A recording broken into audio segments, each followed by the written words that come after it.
Shabbat Daf Kuf Chav Gimel Amud Aleph. Bonjour tout le monde. Nous avons vu hier que Rabat, lui, pensait que Kilish Martolisou, un ustensile d'Ava, une chose qui est pour un travail interdit, qui est fait pour un outil pour un travail interdit, on a le droit d'utiliser si on en a besoin pour quelque chose de permis. Alors étivé, par exemple, un marteau de forgeron pour casser des noix. Étivé Abaye le Rabat, Abaye a posé la question à Rabat, Medoucha, Imieshba Shum, alors un mortier dans lequel on concasse du blé, c'est un travail qui a sur Shabbat, Imieshba Shum, s'il y a dedans de l'ail qui a été éventuellement écrasé là-bas, Metaltelimota, on a le droit de le déplacer, mais Mavel Metaltelimota, et sinon on n'a pas le droit de le déplacer. Malgré le fait qu'on puisse en avoir besoin pour autre chose. Non, on n'a plus le droit de le déplacer puisqu'il n'y a plus d'ail dedans. Alors, on voit très bien que Kliché Merto les sourds, c'est interdit de le déplacer même si on en a besoin.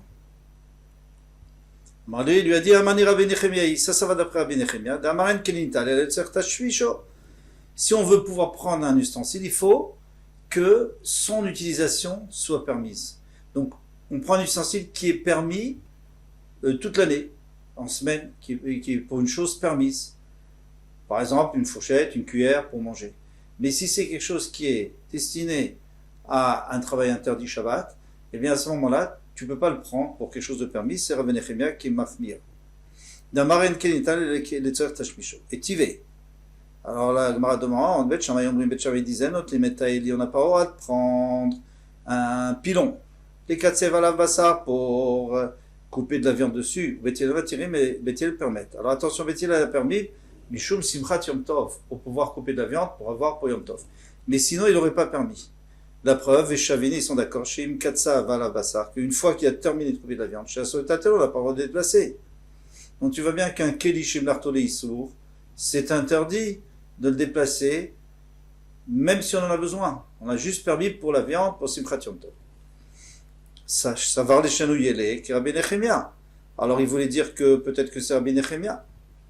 Et alors on a tout à fait compris, c'est que ce pilon, d'après Rabbi Nechemia, il est fait pour casser du blé, ou autre chose, ou du poivre, eh bien c'est Kliché Martolisso, donc c'est pour ça, il n'est pas fait pour autre chose, donc on n'a pas utilisé pour autre chose.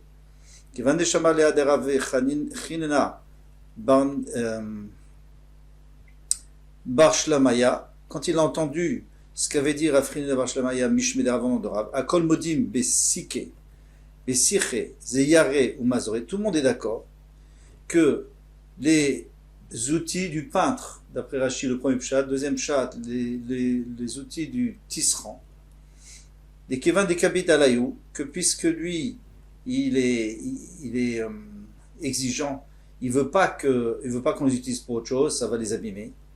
Mais Ached le Makom, donc il les a destinés à ça, et Shabbat, on n'a pas de les déplacer. Achanami, mais Ached le Makom. Alors ici, on s'est à dire que ce pilon, il est destiné uniquement, on n'a pas envie d'utiliser pour autre chose, on n'a pas de l'abîmer, donc c'est pour cette raison qu'on ne peut pas l'utiliser pour autre chose. Mais un marteau de forgeron, il n'y a pas de raison qu'on ne puisse pas l'utiliser pour casser des noix. Itmar Rabbi Chia Barava Amar Rabbi Yochanan, Konash Shel Zavim Shaninu. Rabbi Chia Barava, il dit au nom de Rabbi Yochanan, même plus que ça, même pas seulement un marteau de forgeron, mais même un marteau d'orfèvre, Shaninu, on a autorisé à utiliser pour casser des noix. Alors tout le monde sait que l'orfèvre, il n'aime pas trop qu'on utilise son marteau, parce que lui, il prend des morceaux d'or, il tape dessus, il en fait des plaques pour faire du plaquage. Si son marteau n'est pas tout à fait droit, eh bien, il abîme, il fait un trou dans la plaque. Donc il faut que son marteau soit bien lisse. Donc il ne permet pas qu'on l'utilise pour autre chose. Eh bien, on a comme le droit. Pourquoi ? Parce qu'il suffit d'un bon coup sur l'enclume pour le redresser. Rav Shimon Barava Amar Konash Besamim Shalinu. Il dit même un marteau avec lequel on écrase des encens, on écrase des Bessamim, des Bessamim, des encens, eh bien lui, c'est sûr qu'il ne veut pas qu'on salisse son marteau parce que ça va abîmer. Eh bien, on a le droit d'utiliser. Man d'Amar des Bessamim, celui qui a dit qu'on a le droit d'utiliser pendant le Shabbat, le marteau des Bessamim, des encens, Kol Sheken des Avim, à plus forte raison, de l'orfèvre. Pourquoi? Parce que si déjà il a permis ce marteau, bien qu'en vérité il n'est pas du tout fait pour casser des noix, ou pour faire autre chose, mais on permet pourquoi? Parce que finalement il a quand même envie de le faire, c'est son problème, donc on lui permet. Eh bien, Kol Sheken des Avim, à plus forte raison, celui de l'orfèvre, parce que celui de l'orfèvre il est moins exigeant. Manda Marshel Zavim, mais celui qui a dit que c'est le marteau d'orfèvre qu'on a permis à Bessamim, mais de Bessamim, Kapid Alayou, non, là il va pas permettre, c'est sûr qu'il veut pas qu'on l'utilise, et puisqu'il veut pas qu'on l'utilise, donc à l'entrée de Shabbat, c'est pas destiné à ça, et donc c'est interdit. Vetakush vetar karkar. Alors on va continuer dans le book, c'est un Ravanan. Paga, une figue qui n'est pas mûre, chez Tamna Bateven, qu'il a enfouie dans de la paille. Alors cette paille est moussée parce qu'elle n'est pas faite pour manger, elle n'est pas faite pour les animaux, elle est faite par exemple pour construction, pour faire des briques. Eh bien, il l'a mis dedans pour qu'elle mûrisse. Et il veut la sortir pendant Shabbat. Et c'est mouktsé, bien sûr, la paille est mouktsé, vecharara, ou alors un pain chez Tamna Bagechalim, qu'il a mis dans des braises, les braises se sont éteintes, maintenant lui il a envie de la sortir, mais les braises sont mouktsé. Alors, imegula mixata, s'il y a une partie qui est découverte, mutar le taltela, tu as le droit de la prendre. Là, va sur le taltela, sinon tu n'as pas le droit de la prendre. Pourquoi? Parce que sinon tu vas être obligé de déplacer ou la paille, ou les braises, ou la cendre, et ça c'est mouktsé. Rabbi Eliezer ben Tedae Omer, Torvin, Bekouch ou Bekarkar. Tu peux enfoncer la pelote là, qui était pointue, qui était faite en bambou, ou alors Bekarkar. Alors, le carcar, c'était la grosse aiguille à tricoter, là. Ven menarot menen. Alors, on enfonce dedans, on fait sortir, et puis le mouktsé va tomber de lui-même. Rav Nachman, alacha kerbi et les aventelaï, l'alacha est comme lui, comme ça dit Rav Nachman, les memrad et c'est Rav Nachman. Alors, si Rav Nachman dit qu'il a l'alacha comme Rav Eliezer, c'est qu'il pense, tiltoul minatzad, loch metiltoul, déplacer minatzad, c'est-à-dire si, au lieu de déplacer le mouktsé, mais je déplace ce qui n'est pas mouktsé, et ça déplace le mouktsé, ça c'est moutar. Loshmetil tout, ça s'appelle pas déplacer. Donc on n'a pas fait d'interdit de mouktsé. Et c'est ce que je fais là. Je plante une fourchette par exemple dans la figue, et je fais sortir la figue, mais j'ai déplacé bien sûr la paille sans la toucher. Rav Nachman, et pourtant Rav Nachman lui-même il a dit, Hay Pugla, Pugla, c'est un navet, milmal alimata. Alors maintenant, le navet, on l'a replanté, pas pour qu'il pousse, mais pour qu'il reste humide. Donc on l'a remis dans la terre. Il n'a pas poussé. Shabbat, on a le droit de le faire sortir, il n'y a aucun problème. Il n'y a plus de racines. Mais maintenant, le problème, c'est qu'on va bouger la terre. Ça, c'est mouktsé. Alors, chari, si c'est de haut en bas, ça veut dire que le haut est découvert. Et le haut, c'est la partie la plus large du navet ou du radis. C'est la partie la plus large. Donc on peut tirer dessus, et il n'y a pas de problème, puisqu'on ne bouge pas la terre. Mais maintenant, milmatal, les maala assir, mais si, au contraire, si la partie la plus large est en bas, et que la partie la plus étroite est en haut, donc nous on va tirer sur la partie étroite, on va être obligé de déplacer la terre qui est sur la partie la plus large, parce que ça va agrandir le trou, donc c'est sûr qu'on va déplacer. Ça c'est assaut. Donc on voit bien que Rav Nachman, il pense que Titu Minatsat, c'est assaut. C'est interdit. Adar Rav Nachman, on est obligé de dire que Rav Nachman il a changé d'avis. De quoi? Maintenant il permet. Avant il interdisait ce radis. Maintenant il permet ce pain là qui est dans la cendre. Pourquoi on dit qu'il a changé d'avis, que avant il interdisait et maintenant il y permet? Peut-être c'est le contraire, qu'avant il permettait et maintenant il interdit. Ça, on ne peut pas dire pourquoi, parce qu'il a dit la halacha, et la halacha, elle est réellement comme ça, comme Ravi et Eliezer ben Tedaï. Donc, c'est sûr que Rav Nachman, il n'y a pas de raison de dire que Rav Nachman interdit, puisque la halacha, il ne va pas dire contre la halacha. Machat sheliad, ditolba, etc. On a dit qu'on a le droit de prendre une aiguille pour enlever une écharpe. Shalach le Rava berede Rabba le Rav Yosef. Rava, le fils de Rabba, a envoyé Rav Yosef. Il a amené Rabbeinu. Il a envoyé un message à Rav Yosef en disant: est-ce que tu peux nous enseigner Machat Shnital Charara? Donc il y a une aiguille qui a perdu qui a perdu, donc, le trou, le chat s'est cassé, et maintenant il reste juste la tige. Ouksa, ou alors c'est la pointe qui s'est cassée. Maou, quel le din? Est-ce que Shabbat on va le dépasser ou pas? Amarle Tanitoa, on a enseigné, Machat Sheliad, Litol Baitakots. On a le droit de la déplacer, bien que c'est un keli qui est fait pour coudre, c'est interdit Shabbat, on a le droit pour enlever une écharpe. Qu'est-ce que ça peut faire s'il y a un trou, s'il n'y a pas de trou? Pour enlever l'écharde, tu peux enlever avec n'importe quoi. Alors, est-ce qu'on peut enlever avec une aiguille qui n'a plus de pointe? Ça, c'est le problème que pose le Biur Halacha, parce que d'après Rabbeinu Hananel, ça a l'air qu'on peut quand même encore l'utiliser pour ça.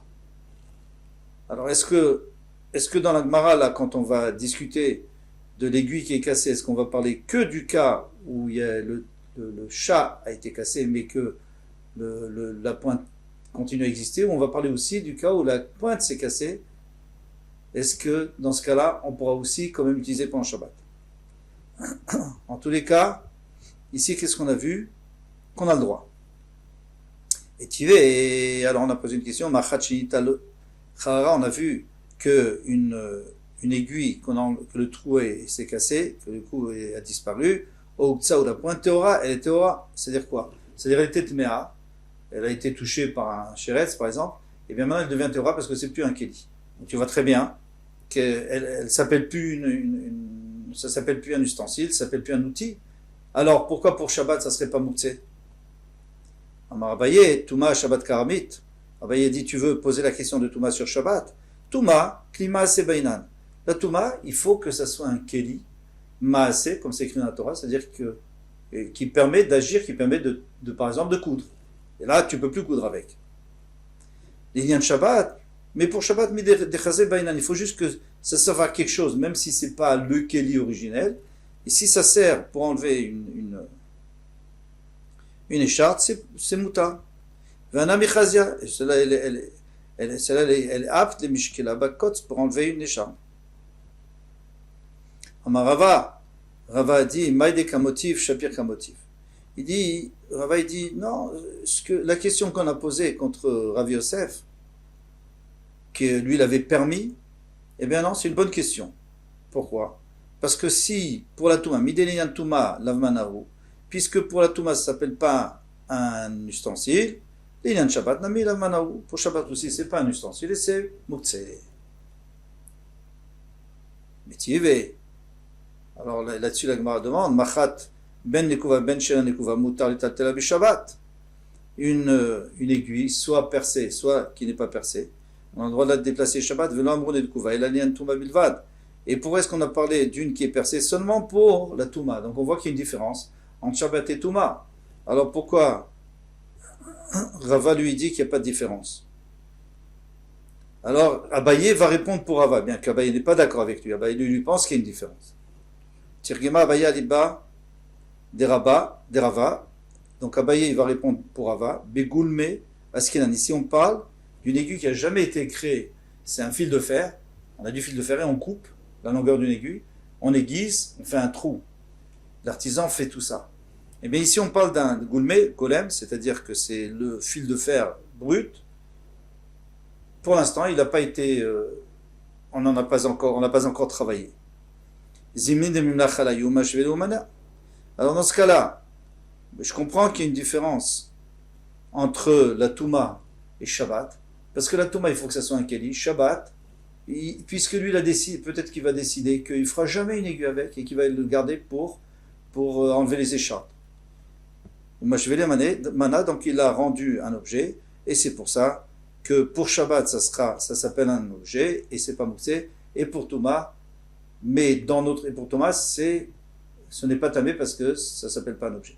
Mais c'est pas une preuve qu'une aiguille qui s'est cassée, peut-être qu'il a raison, Rava en tout cas il peut répondre, il peut dire qu'une aiguille qui s'est cassée, c'est autre chose. Pourquoi?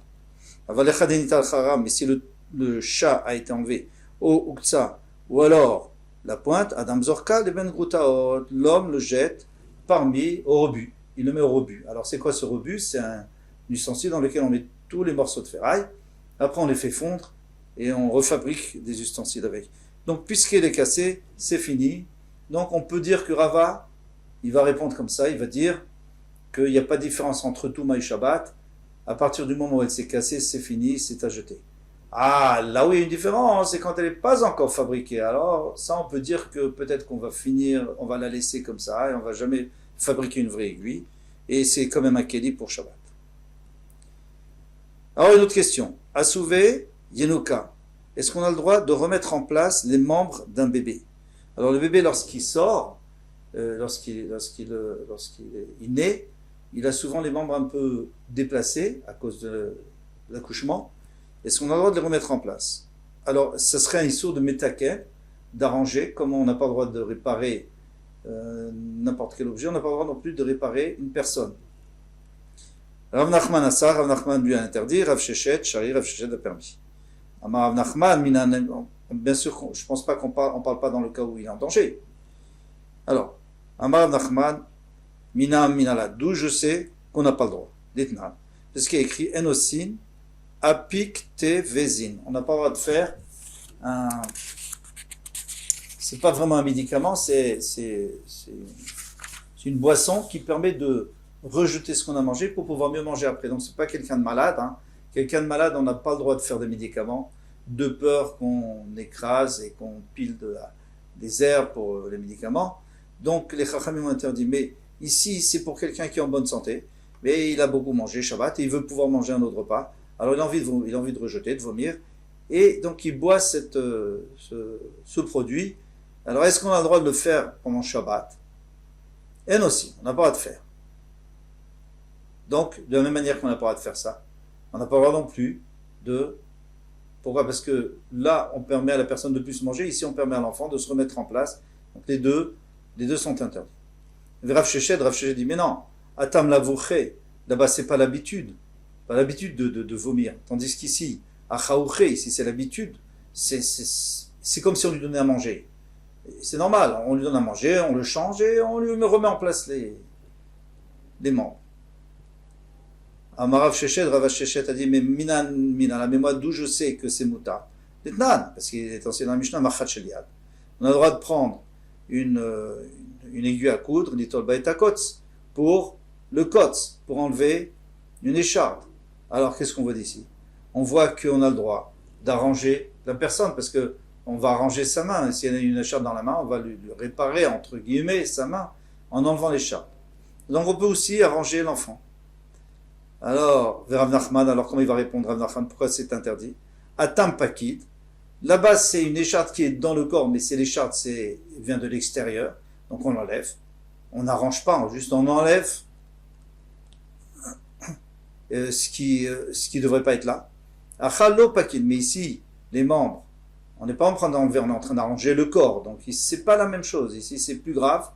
Et c'est pour ça que Rav Nachman va dire que c'est assaut. Voilà, à demain, Bezrat Hashem.